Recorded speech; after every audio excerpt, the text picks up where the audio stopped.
Hello, नमस्ते, आदाब, सत श्री अकाल। आई एम दृष्टि गुप्ता और मेरा आईबीपीएस पीओ का इंटरव्यू 2024 का कैसा गया, उस बारे में हम बात कर लेते हैं। तो मैं यूपी से हूँ और मेरा इंटरव्यू लखनऊ था और मेरा 21 से इंटरव्यू स्टार्ट हुए हैं। आप सभी लोग जानते हैं आईबीपीएस पीओ के, और 21 को ही मेरा इंटरव्यू था फर्स्ट शिफ्ट में। और मेरा इंटरव्यू जिस होटल में था उसका नाम था ग्रैंड सेवी। तो 8:30 बजे का टाइम था, रिपोर्टिंग टाइम। और अब मैं बताती हूँ कि मैं जब इंटरव्यू देने गई थी तो मैं अपनी स्टिक साथ लेके गई थी इंटरव्यू देने। और जैसे ही मैंने इंटरव्यू रूम में एंटर किया, कोई एक जना मेरे साथ असिस्टेंट था जो मुझे अंदर लेके गया था, या आप जो भी अपने साथ लेके आए हैं जिसे आप उसको अंदर ले जा सकते हैं, वो अंदर आपको चेयर के पास छोड़ देगा। तो फिर उसने मेरे को अंदर छोड़ा, मैंने उनको बोला मे आई कम इन सर। उसके बाद मैं अंदर गई। अंदर जाने के बाद मैंने उन्हें ग्रीट किया, क्योंकि जिस टाइम मेरा इंटरव्यू हुआ था उस टाइम लगभग 12 12:30 बज रहे थे। तो मैंने उन्हें गुड आफ्टरनून बोला। उसके बाद गुड आफ्टरनून बोल के मैं चेयर पे बैठ गई उनके कहने के बाद कि बैठ जाओ। फिर मैंने उन्हें थैंक यू बोला। फिर उसके बाद मेरा इंटरव्यू स्टार्ट होता है। तो सबसे पहले उन्होंने मुझसे पूछा कि दृष्टि आप गाज़ियाबाद से हो? मैंने कहा yes sir, I am from Ghaziabad. तो बोला गाज़ियाबाद से? मैंने कहा यस सर। गाज़ियाबाद मोदी नगर। बोला गाज़ियाबाद मोदी नगर, मतलब उन्होंने इस चीज़ को मेरा पकड़ लिया था कि मुझे बोलना था मोदी नगर गाज़ियाबाद, पर मैंने वो गलत बोल दिया था। उसके बाद उन्होंने मुझसे पूछा कि आपके ग्रेजुएशन में कौन कौन से सब्जेक्ट्स थे। तो मैंने बताया पॉलिटिकल साइंस और इंग्लिश था, क्योंकि मैंने बीए कर रखी है, बैचलर ऑफ आर्ट। तो उसमें मेरा पॉलिटिकल साइंस और इंग्लिश मेरा सब्जेक्ट रहा था। तो फिर उन्होंने बोला अच्छा, वेरी गुड। तो फिर उन्होंने पूछा कि पॉलिटिकल साइंस के बारे में आप क्या क्या जानती हैं। तो मैं बोलती, उसी से पहले उन्होंने मुझसे बोला कि आप मुझे एक डिफरेंस बताइए 15 अगस्त और 26 जनवरी के बीच में। तो मैंने उनको बताया कि सर, उन्होंने मुझसे पूछा था बेसिक डिफरेंस क्या है इन दोनों में। तो मैंने कहा सर, बेसिक डिफरेंस तो यही है कि 15 अगस्त को हमारा देश आज़ाद हुआ था, वेयर एज 26 जनवरी को हमारा जो कॉन्स्टिट्यूशन है, संविधान है, वो लागू हुआ था।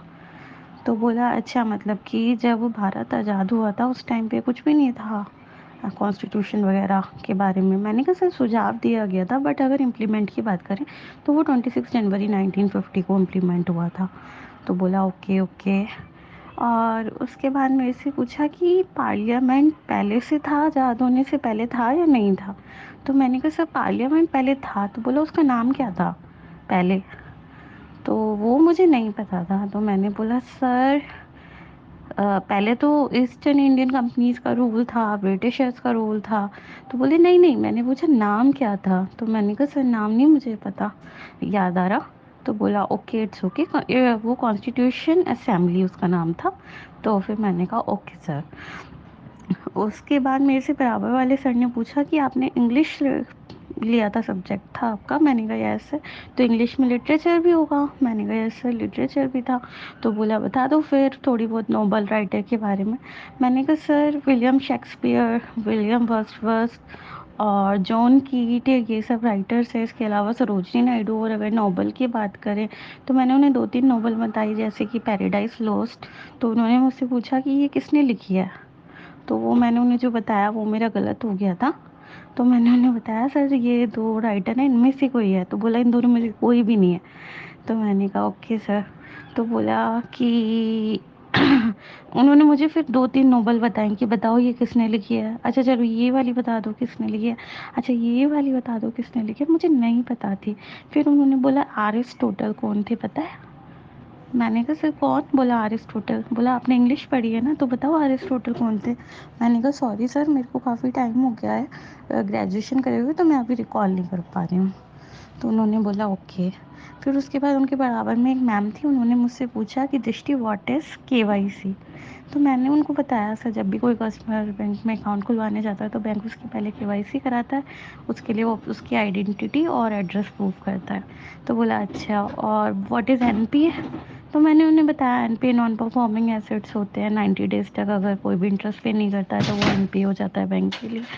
उसके बाद जो उधर साइड वाले सर थे, उन्होंने मेरे से पूछा था कि व्हाट इज़ मनरेगा। उन्होंने मुझसे मनरेगा के बारे में पूछा था। उसके बाद उन्होंने केसीसी किसान क्रेडिट कार्ड के बारे में पूछा था, जो मैं सही से नहीं बता पाई थी। उसके अलावा उनके जो बिल्कुल कॉर्नर वाले सर थे, उन्होंने मुझे पूछा कि देश के प्रधानमंत्री का नाम बताइए। तो मैंने उन्हें बताया श्री नरेंद्र दामोदर दास मोदी जी। उसके बाद उन्होंने मुझसे पूछा कि वो पहले भी कहीं के कुछ रह चुके हैं, आपको पता है? मैंने कहा सर चीफ मिनिस्टर रह चुके हैं। बोला कहाँ के? मैंने कहा सर गुजरात के चीफ मिनिस्टर रह चुके हैं। उसके बाद उन्होंने मुझसे पूछा कि गुजरात की कैपिटल क्या है? तो फिर मैंने थोड़ा-सा पॉज़ लिया क्योंकि मुझे याद नहीं आ रहा था कि क्या है कैपिटल। फिर उसके बाद मैंने बताया कि सर गांधीनगर। बोले हाँ, सही, सही है, सही है। ऐसे उन्होंने मुझे थोड़ा रिएक्शन दिया। तो फिर मैंने कहा यस सर। तो ये सब पूछा था। इसके अलावा फिर मेरे से वापस से जो बीच वाले सर थे, उन्होंने मेरे से पूछा कि आपने अपने प्रेफ़रेंस में कौन-सा बैंक प्यारा है? मैंने सेंट्रल बैंक ऑफ इंडिया को फर्स्ट प्रेफ़रेंस दी थी। तो उन्होंने बोला कि सेंट्रल बैंक ऑफ इंडिया क्यों फर्स्ट प्रेफ़रेंस है? तो मैंने बताया जो कि सेंट्रल बैंक ऑफ इंडिया बहुत अच्छी सर्विसेज़ प्रोवाइड कराता है, और जो भी था सेंट्रल बैंक ऑफ इंडिया के बारे में मैंने उन्हें बताया।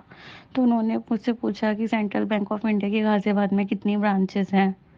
तो ये सब पूछा था उन्होंने मुझसे। और बस यही था मेरा इंटरव्यू एक्सपीरियंस 2024 का। तो बताइए आपको कैसा लगा इंटरव्यू, और दृष्टि पीएच चैनल को सब्सक्राइब कर लीजिए, लाइक कर लीजिए। Bye bye.